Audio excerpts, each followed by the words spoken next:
ठीक। तो यहाँ पे अब आती है बारी जीपीयू की। भाई जीपीयू मतलब हमारा ग्राफिक यूनिट, पूरे डिस्प्ले को मैनेजमेंट करने वाला। कौन? डिस्प्ले को मैनेज करने वाला। अगर ये वोल्टेज इत्तेफाक से इसको ना मिले तो फोन तो डायरेक्ट नहीं होगा, लेकिन डिस्प्ले नहीं आएगी। डिस्प्ले में क्या आएगा? या तो डिस्प्ले ब्लैक पड़ जाएगी, या डिस्प्ले ब्लू पड़ जाएगी, या डिस्प्ले ग्रीन हो जाती है, व्हाइट पड़ हो जाती है। है, नहीं दिखेगा ही। एक रंग का होता है, या पूरा व्हाइट, पूरा ब्लू, या पूरा ब्लैक। समझे? जो हम ग्राफिक सेक्शन में बात करेंगे, है ना? ये वोल्टेज और कहाँ जाएगी? जीपीयू को। सेम टू सेम, इसलिए यहाँ प्रोटेक्शन रखा था, फोन डेड भी ना हो और ग्राफिक सेक्शन को इफेक्ट ना हो। आयो समझ में? अब बनते हमारे तीसरे वोल्टेज, जो मैंने बताया सीपीयू का मेन काम है प्रोसेसिंग का, और प्रोसेसिंग सेक्शन बेस करता पावर का, उसको भी ऑन करके चाहिए वोल्टेज, और इसको अपन बोलते हैं APC section, APC power section, application processing. क्या बोलेंगे? Application processing.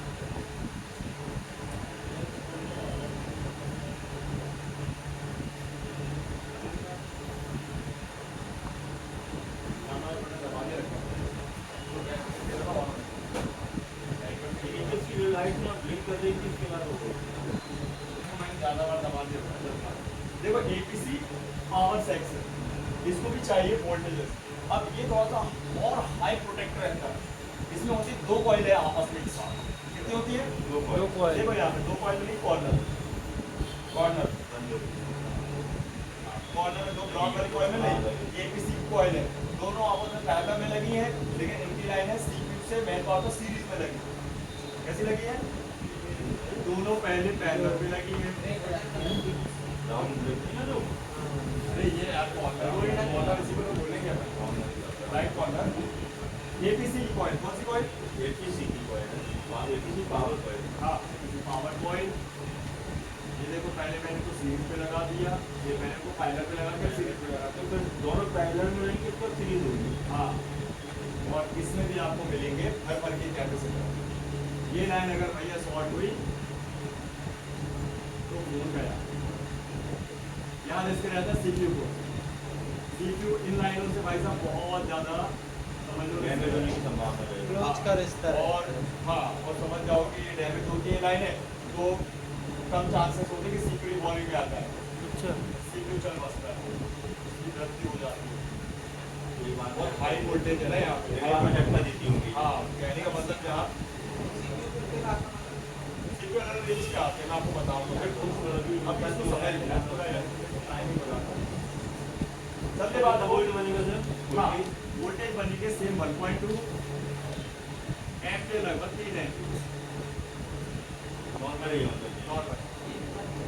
एक मैं आपको मैं दिखाऊंगा, एक एक वोल्टेज टेम्परेचर दिखाऊंगा चेक करके भी, और स्कीमेटिक्स में फिर पहले 15 मिनट में उसको समझेंगे, फिर टेस्टिंग करेंगे। आई बाइक को समझ में आई बात? क्लियर है? अब बचती दो कॉइल, कितनी बची? दो।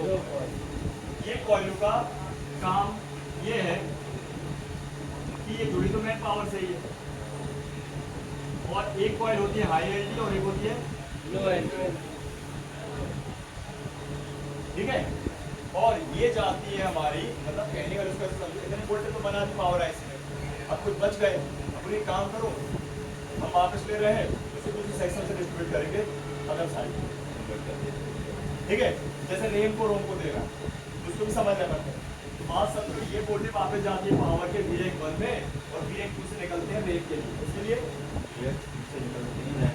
हाँ, V1 जो रहेगा वो इतना काम खत्म हो जाएगा। पावर तक का रहेगा। V1 ने काम किया कि नए नए वोल्टेज बनाए, एलडीओ बनाए, सीपीयू को दिए।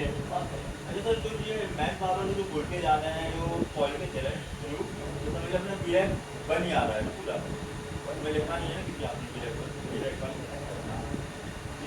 हाँ ठीक है? अरे V1 से लिखने से कुछ नहीं होता ना, बहुत समय V1 2 3 4 5 6 7 8 ऐसे लिखा रहेगा, उससे मतलब नहीं है। V1 बस से याद रखो, V1 वोल्टेज है, वोल्ट रेगुलेटर। अब बात आती है, ये वोल्टेज मेन पावर ने जो बनाए थे, जो बच गए वो वापस ले लिए V1 से V2 के लिए, इसके लिए V1 से जो बच गए वो अब V2 काम करेंगे। ठीक है? अब हमारी बात आती है रेम आईसी, इसकी रेम आईसी को पहचानने के लिए इसके और पहचानने का कंडीशन है, ये हमेशा CPU के बगल में ही मिलेगी। इसकी कंपनी है Samsung, SanDisk, Toshiba, Hynix, micron, इतनी कंपनियां हैं। कौन कौन सी? तोशिबा, सैमसंग, माइक्रो और माइक्रोन टेंडिस और हाइनेक्स, ऐसे हाइनेक्स बोलते हैं। ठीक है, तो सीपीयू में उसमें भी यूज होती है। हाँ। लैपटॉप और उसमें बहुत बड़ी कंपनी है मेमोरी, देखो लिखा है ऐसे हाइनेक्स। ठीक है, अच्छी कंपनियां हाइनेक्स और सैंडिस्क और सैमसंग। सड़ी कंपनी में तोशिबा हो गई और माइक्रोन हो गई, जल्दी खराब हो। सस्ते फोन उनको लगा समझो बात। अब थोड़ा समझो रैम के बारे में।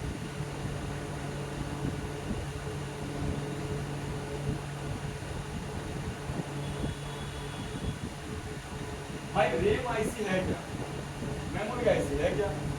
भाई ये एक तरह का इनबिल्ट मेमोरी कार्ड, और मेमोरी कार्ड में याद करो अपन लोग करते क्या थे, किसी भी डेटा को निकालना और रखने का ही काम करता था, मतलब ट्रांसफर और रिसीविंग करने का ही काम। जब तक उसको यूज करेंगे जब तक उसका रहेगा, और जैसे उसको काटेंगे तो अलग हो जाएगा। भाई ये अगर देखा जाए तो मेमोरी क्या है, लेकिन इसमें दो सेक्शन होते हैं, रैम और रोम। रैम और रोम। हाँ, जैसे 4 GB का रैम और 128 GB का रोम, ये बोलते हो ना आप। लेकिन इसमें 3 कैटेगरी आती है। कौन कौन सी? देख ध्यान है ना, मेमोरी इसको सॉफ्टवेयर आईसी बोलते हैं, सॉफ्टवेयर में करते हैं आप लोग ध्यान रखिए। लेकिन किसकी परमिशन से? CPU की परमिशन कनेक्ट हो करके तो हम इसको बोलते हैं मेमोरी। ठीक है, memory IC, storage IC, data IC, software IC, flash IC, बहुत सारे नाम है। रैम बोल सकते हो, रोम बोल सकते हो। लेकिन हम बात करते हैं 3 कैटेगरी में बनी। सबसे पुरानी जनरेशन की बनी है EMCP। क्या बनी है? EMCP। EMCP कैसे पहचानोगे? देखा तो नहीं रहेगा EMCP। भाई आपको अगर किसी फोन में 3 बड़ी बड़ी आईसी में कितनी मिलेंगी? 3 कितनी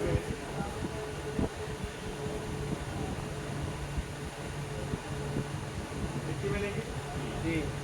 3 बड़ी बड़ी आईसी मिलेगी मदरबोर्ड, एक पीछे दो आगे या दो पीछे एक आगे। जो पीछे मिलेगी एक सिंगल, वो रोम होगी, और जो आगे दो होंगी वो CPU और रैम। तो रैम को तो भाई साहब उसी के चिपक के चल के चलना पड़ेगा, वो उसके बिना डाल CPU, रैम। ये थोड़ा स्लो सिस्टम था, पुराना सिस्टम था, सस्ता सिस्टम है, इसको बंद कर दी कम। अब मिलेंगे तो बोलेंगे 1% फोन में मिलेंगे, जैसे Redmi 9A वगैरह में मिलेगा, सस्ते फोन में मिलेगा। कितना मिलेगा? Redmi 9A। इसी के अलावा आती है हमारी EMMC, थोड़ा मीडियम जनरेशन। EMMC इसकी पहचान 2 बड़ी बड़ी आईसी में मिलेगी। कितने मिलेंगे?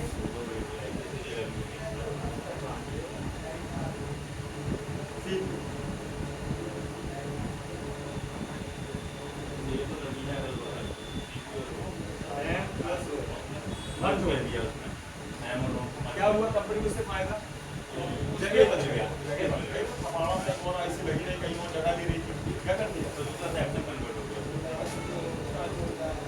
इसकी स्पीड भी बढ़ गई, जनरेशन बढ़ गई। देखो मेंटेनेंस हो रहा है, उसके अंदर क्या हो रहा है? डेवलपमेंट हो रहा है, Slim भी हो गया, upgrade हो रहा है, मॉडिफिकेशन हो रहा है। और आज की लेटेस्ट जो महंगे फोन लगाई जाती है UFS, है ना, यूनिवर्सल फ्लैश स्टोरेज।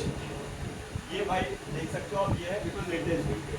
सबसे पहले मिलेगी बड़ी आईसी CPU, ऊपर रैम दे दी। उसी से जुड़ा हुआ आपका बॉल के माध्यम से रैम मर्ज कर दो, ये CPU, और इसके नीचे रैम, तो उसके बगल में रोम आ गया था, रोम तो अलग है। हाँ,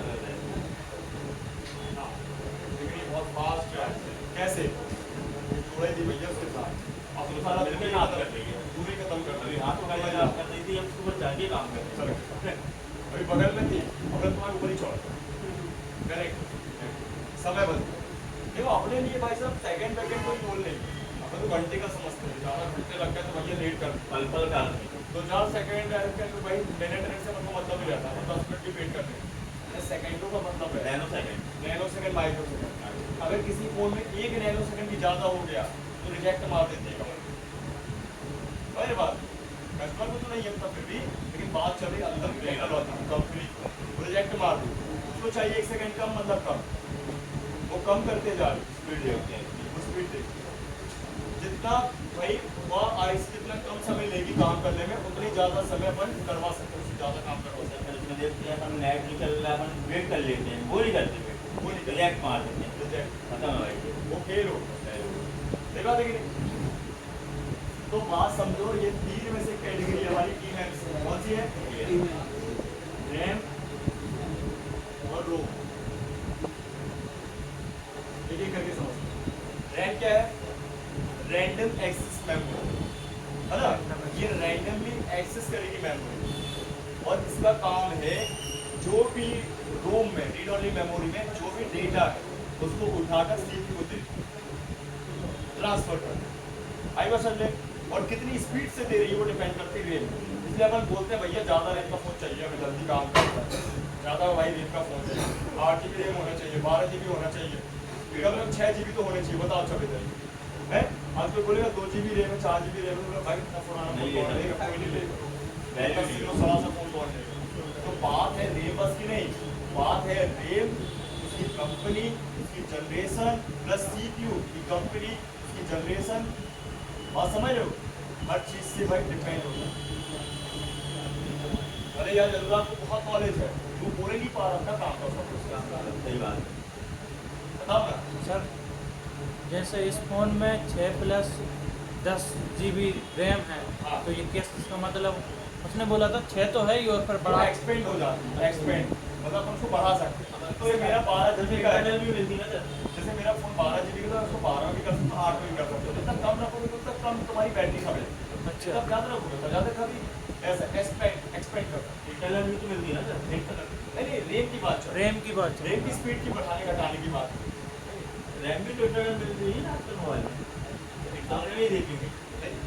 इंटरनल ही रहती है। ओ, जैसे मेरी 8 है, 8 अलग से मिल रही मेरे को, वही तो पूरा बोल कर सकता वही हूँ। तो बोल रहा है ना, बोल रहा है ना। मेरे में ऐसे 12 है हाँ। तो मैं 8 में भी रख सकता हूँ, 12 में भी रख सकता हूँ, कम हो जाता है। तो बोलो ज़्यादा रखोगे तो फास्ट चलने लगेगा, तो बैटरी ज़्यादा खाएगा, पावर कंजप्शन ज़्यादा चाहिए ना यार। कम रखेंगे तो स्लो चलेगा, तो थोड़ा कम बैटरी खाएगा। जैसे डिस्प्ले होते हैं 90 हर्ट्ज का डिस्प्ले, 120 हर्ट्ज का डिस्प्ले, रिफ्रेश रेट होता है, जितना ज़्यादा रखोगे तो फास्ट चलेगा। 60 हर्ट्ज पे आता है, 90 हर्ट्ज पे आता है, 120 हर्ट्ज पे आता है, 120 हर्ट्ज पे आता है। जितना ज़्यादा रखोगे उतना स्पीड चलेगा, उतना ज़्यादा एनर्जी खाएगा। बात समझ रहे हो? सभी जगह ऐसा है। तो बात समझो, एक है रैम और एक रोम। तो रोम में होता है डेटा, यूजर डेटा जो भी हम डाउनलोड करते हैं रोम में जाता है, और जो भी भाई साहब डेटा चलता है वो रैम के माध्यम से सीपीयू के लिए। आइए समझ, अगर ये आईसी गड़बड़ हुई, फोन तुम्हारा या तो डेड होगा, हैंग और लोगों में जाएगा, डिस्प्ले ब्लू हो जाएगी, या रिस्टार्ट मारेगा। डाटा लॉस होने के वजह समझ ये बात? तो ये रैम और रोम को भी चाहिए पावर। कौन देगा पावर? पावर है। Man power. स्पेशली 3 पावर निकलते हैं, एक रैम के लिए 1, एक और रैम के लिए 2, और एक निकलता है रोम के लिए। समझ ना बात? रैम को चाहिए एक वोल्टेज 1.2 वाला, एक चाहिए 1.8 वाला, और रोम को चाहिए 2.9 वाला। 3 वोल्टेज चाहिए। तीनों वोल्टेज में कैपेसिटर लगे हुए, क्या लगे होते? कैपेसिटर। कैपेसिटर लगे हो, C1, C2 और ये C। समझे? अब इसको आप लोग क्या करना, बढ़िया अच्छे से साफ को रीड राइट करके आना। तो मैं इसको इसके बैटिंग में बता के तो टेस्ट करा। फिर वो 2 पावर आईसी, इसको समझिए तो 3, 4, 5 कुछ भी नहीं। ये 2 ही समझ में नहीं आएगी, 3, 4, 5 को काम मैं अलग से पावर है। होती है, वो PWMC लाइन से होता है, पॉजिटिव मॉड्यूल इस पे लाइन होती है। और इसके अलावा आपको मिलेगी सिम डिटेक्ट वाली लाइन और मेमोरी कार्ड वाली detect, MMC multimeter memory card detect, बस आओ। और लास्ट वाला है आपका NC और ग्राउंड। ग्राउंड मतलब वो तब रहेगा